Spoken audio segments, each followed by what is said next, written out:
आमीन आमीन। प्रभु ने हमारी प्रार्थना को सुना। अपने हाथों को उठा के प्रभु का धन्यवाद करें। धन्यवाद। Hallelujah hallelujah. तो आज हम देखेंगे कि यीशु के नामकरण और खतना के बारे में। किसके बारे में? यीशु का खतना और नामकरण के बारे में। Hallelujah hallelujah. तो जल्दी से लूका 2 अध्याय निकाल लो और 21 से 24 तक मैं पढ़ रहा हूँ। क्या लिखा है? यीशु का खतना और नामकरण के बारे में। Hallelujah hallelujah. क्या लिखा है? जब 8 दिन पूरे हुए और उसके खतने का समय आया तो उसका नाम यीशु रखा गया, जो 100 दूतों ने उसके पेट में आने से पहले कहा था। और जब मूसा की व्यवस्था के अनुसार उनके शुद्ध होने के दिन पूरे हुए तो उसे यरूशलेम में ले गए कि प्रभु के सामने लाए, जैसा कि प्रभु की व्यवस्था में लिखा है कि हर एक पहलौठा प्रभु के लिए पवित्र ठहरेगा। और प्रभु की व्यवस्था के वचन के अनुसार पंडुकों का एक जोड़ा या कबूतर के 2 बच्चे लाकर बलिदान करे। Hallelujah hallelujah. अब ध्यान से सुनना, यीशु के नामकरण के बारे में। देखो, मैं क्या है वचन सिंपल से समझाता हूँ, जिससे क्या है कभी भी आपसे कोई पूछे तो आप बता सकते हो, है ना। इतना सिंपल से कोई नहीं बताता है। आज बहुत से लोग यीशु मसीह के बारे में प्रचार नहीं करेंगे, खतना के बारे में, पर आज ही खतना के बारे में प्रचार करना चाहिए। Hallelujah hallelujah. मैं बताऊंगा, खतना नहीं कराना हमें, लेकिन जो बच्चा पैदा होगा उसका नाम नहीं देखोगे तो कैसे पहचाना जाएगा। तो अपने बच्चों का नाम रखना है, कैसे रखना है उसके बारे में मैं बताऊंगा। परंतु यहाँ पर यीशु मसीह व्यवस्था के अधीन था। व्यवस्था मतलब नियम के अधीन में यीशु मसीह पैदा हुआ और सब नियमों को पूरा करके उसने क्या किया? हमें एक नया नियम दिया है। हालेलुया। तो हमें नए नियम के अनुसार चलना है। तो इसलिए समझना है। हमने पिछले बार देखा था यीशु मसीह का जन्म कौन सी तारीख को हुआ? 25 तारीख को। कौन सी तारीख को? 25 तारीख को। इसलिए पूरी दुनिया में क्रिसमस मनाया जाता है। जो जातियां नहीं भी जानती है वो क्या कहती है? बड़ा दिन हम मना रहे हैं, है ना। तो गांव में बड़ा दिन मनाते हैं लोग, यहाँ पर भी बहुत सारा। लेकिन शहर के लोग क्या बोलते हैं इसको? क्रिसमस। तो क्रिसमस का मतलब क्या है? यीशु मसीह 25 तारीख को जन्मा, इसलिए क्या मनाते हैं? बड़ा दिन। नहीं, क्रिसमस, है ना। क्रिसमस चाहे बड़ा दिन भी बोल रहा है ना। जो नहीं जानती वो क्या करते हैं? बड़ा दिन मनाते हैं। तो जो नहीं जानते हैं वो अपने तरीके से न मनाते हैं, परंतु जो जानते हैं वो क्या मनाते हैं? क्रिसमस, है ना बहन। क्या मनाते हैं? क्रिसमस। हालेलुया। तो कभी भी बड़ा दिन मनाओ या क्रिसमस मनाओ, ये याद रखना चाहिए कि यीशु मसीह आज के दिन पैदा हुआ। और हमने बताया था कि कैसे कैसे यीशु मसीह पैदा हुआ, कौन कौन सी घटना घटी, जो हमने पिछले बार वीडियो बनाया था ना, वो यूट्यूब में भी है। तो उसको देखने से सब पता लग जाएगा यीशु मसीह कैसे जन्म आया, है ना। अब देखें क्या देख रहे हैं? नामकरण के बाद। तो यीशु मसीह का जिस दिन पैदा हुआ उस दिन से लेकर 8वां दिन जब आया तो उसका नाम क्या रखा गया? यीशु। यीशु का मतलब क्या होता है? परमेश्वर हमारे साथ है। हालेलुया। यीशु का मतलब है परमेश्वर हमारे। हालेलुया। पिछले बार बताया था ना, याद है? देखो कि बच्चों को भी याद है। हालेलुया। अब क्या चाहिए? इतना सरल है ना, बच्चों को भी याद है। परमेश्वर हमारे। इमैनुएल का मतलब भी होता है परमेश्वर हमारे। दोनों नाम का मतलब एक ही होता है। पुराने नियम में परमेश्वर ने कहा था कि इसका नाम इमैनुएल रखा जाएगा। नए नियम में क्या रखा गया नाम उसका? यीशु। पर दोनों नाम का मतलब, अब लव को हिंदी में प्रेम बोल दो या प्यार कर बोल दो, है ना, मतलब तो एक ही है। तो वैसे ही नाम चेंज हुआ, मतलब एक ही है। तो उसका नाम क्या रखा गया? यीशु। अब 25 तारीख से अंगुली पे गिनो, तो 8 दिन गिनोगे अंगुली पे 25 तारीख से लेकर, तो 8वां दिन कौन सी आ रहा है? कैसे आ रहा है? देखो 25 तारीख को जन्म हुआ यीशु मसीह, तो 25 से देखो 25, 26, 27, 28, 29, है ना।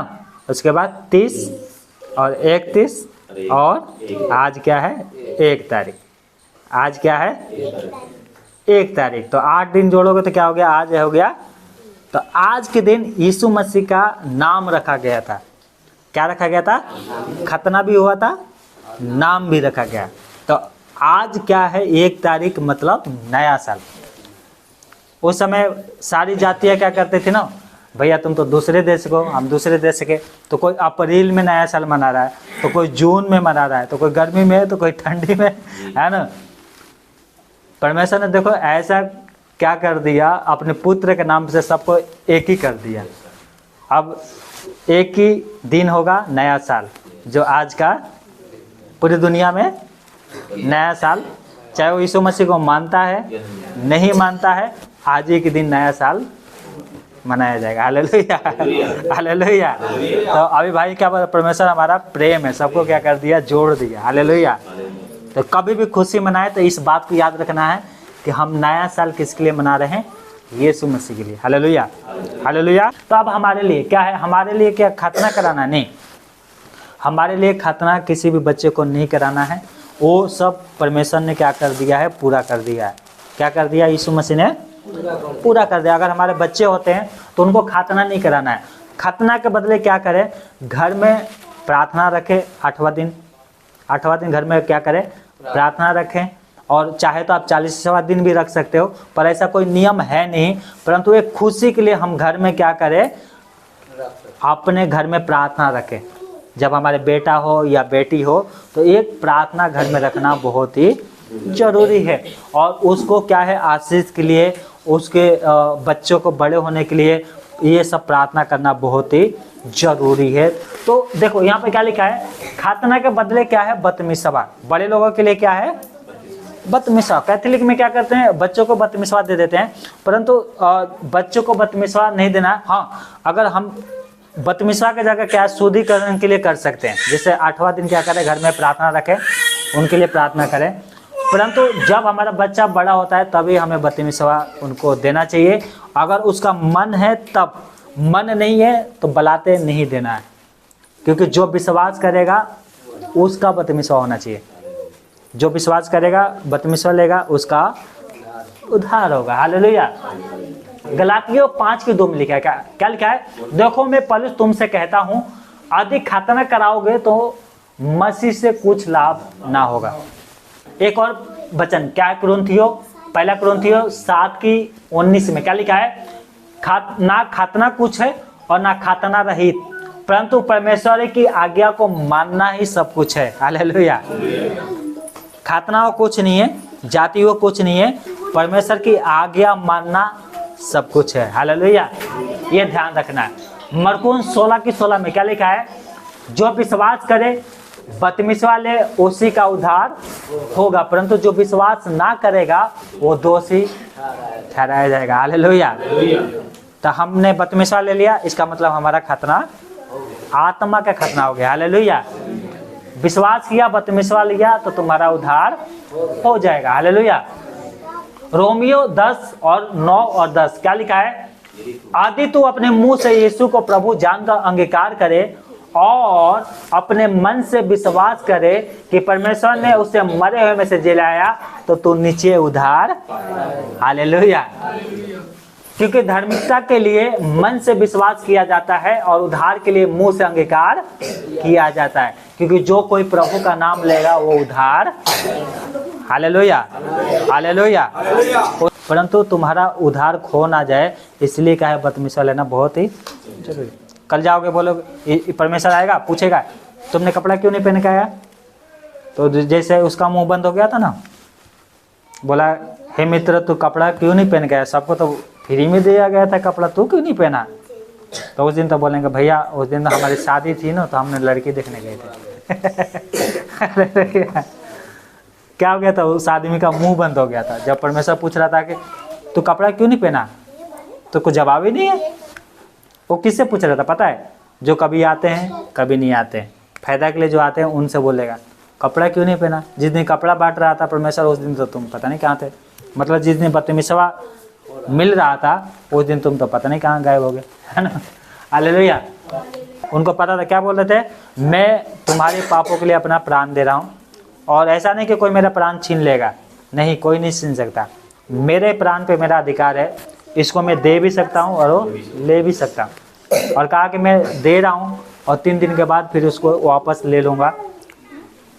और ऐसा ही हुआ ना, प्राण तो देना चलो ये यीशु मसीह ने कहा, परंतु लोगों ने क्या किया उसके साथ, जो अभी भाई ने बताया है ना, मारा पीटा है ना, कीले ठोके।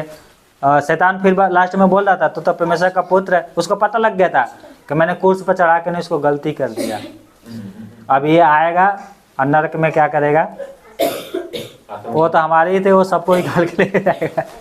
पृथ्वी के दिन गया था 3 दिन पृथ्वी के नीचे, 3 दिन मर के क्या क्या सो थोड़ी रहा था यीशु मसीह, 3 दिन गया था। और जो बंदी आत्माएं बंदी बना के रखा था शैतान ने, उनको भी छोड़ा दिया। हालेलुया, बाइबल ऐसे कहते हैं, उनको भी छोड़ा दिया। पर कहने का मतलब है जो लोग यीशु मसीह को मार रहे थे, यीशु मसीह क्या बोल रहा है, हे पिता इनको क्षमा करो। मतलब यीशु मसीह ने माफ कर दिया। सोचो इतना महान परमेश्वर है।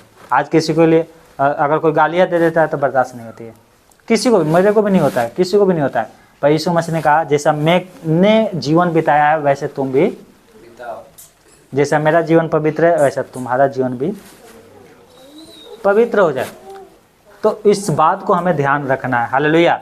और यीशु मसीह मरे हुए में से तीसरे दिन जी उठा और उसकी चेलों को दिखाई दिया, फिर 500 लोगों को दिखाई दिया, 12 चेलों को, हजारों लोगों को, मतलब ऐसे। और आने वाले समय में भी दिखाई देते रहे। आज भी यीशु मसीह बहुत से लोगों को दिखाई देते हैं, आपको भी दिखाई देते हैं, है ना। कुछ स्वर्गदूत भी दिखाई देते रहे और ज़्यादा बच्चों को दिखाई देते हैं, है ना। हालेलुया। बच्चे का मन साफ होता है, इसलिए अपना मन साफ करो तो आपको भी दिखाई देने देते हैं।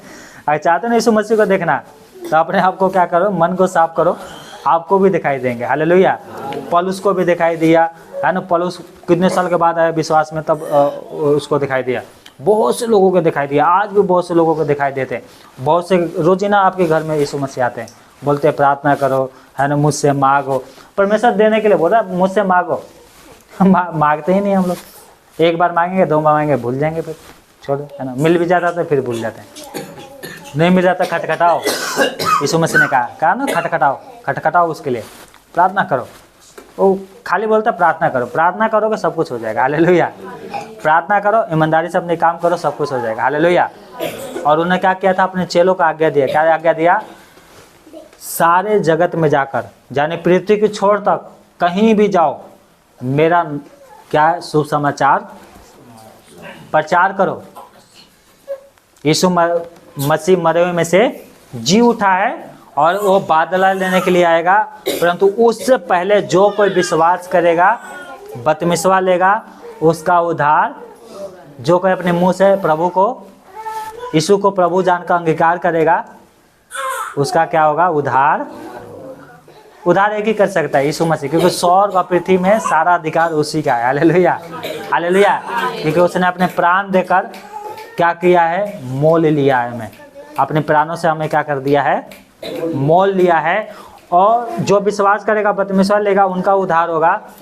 परंतु जिनका उद्धार हो गया है, अगर वो शुभ समाचार सुनाते हैं तो परमेश्वर कहता है मेरे पास प्रतिफल भी है। हालेलुया। हालेलुया। वो वैसे थोड़ी छोड़ देता है, बोला मेरे लिए काम करो, मैं तुम्हें प्रतिफल भी दूंगा। हालेलुया। बहुत सारे प्रकाशित वाक्य में पढ़ना, बहुत सारे प्रतिफल है। पता नहीं कौन कौन सी, बहुत तरह तरह के मुकुट भी है, जिसमें 3-4 ही मुकुट के बारे में बताया गया है। और भी बहुत सारी मुकुट है, और भी बहुत सारे क्या है, अधिकार है, प्रतिफल है ना। जो बड़े बड़े जो क्या है, परमेश्वर के दास लोग हो गए, बड़े बड़े विश्वासी हो गए, जो प्रभु के लिए दुख उठा रहे हैं, सेवा कर रहे हैं, जेलों में जा रहे हैं, उनके लिए बड़ा प्रतिफल रखा है। हालेलुया। हालेलुया। परंतु जो 1-2 ही आत्मा बचाते हैं उनके लिए छोटा रखा है, लेकिन रखा है उनके लिए भी। हालेलुया। हालेलुया। परंतु लज्जा की बात उनके ऊपर हो गई, जो दानियों में लिखा है कि जिनको एक भी नहीं मिलेगा जिनको एक भी प्रतिफल नहीं मिलेगा, है ना, वो उनका नाम धराई होगा। तो इसलिए प्रभु से प्रार्थना करना है कि हे प्रभु, कम से कम मेरे को 1% तो फल मिले, मतलब एक गिफ्ट तो हमें मिले। इसलिए प्रभु से प्रार्थना करना है। हालेलुया। हालेलुया। हम लाजाओ, मतलब हमारा नाम धराई स्वर्ग में ना हो, इसलिए क्या है, प्रभु का शुभ समाचार प्रचार करना है। बोलो हालेलुया। जय मसीह की।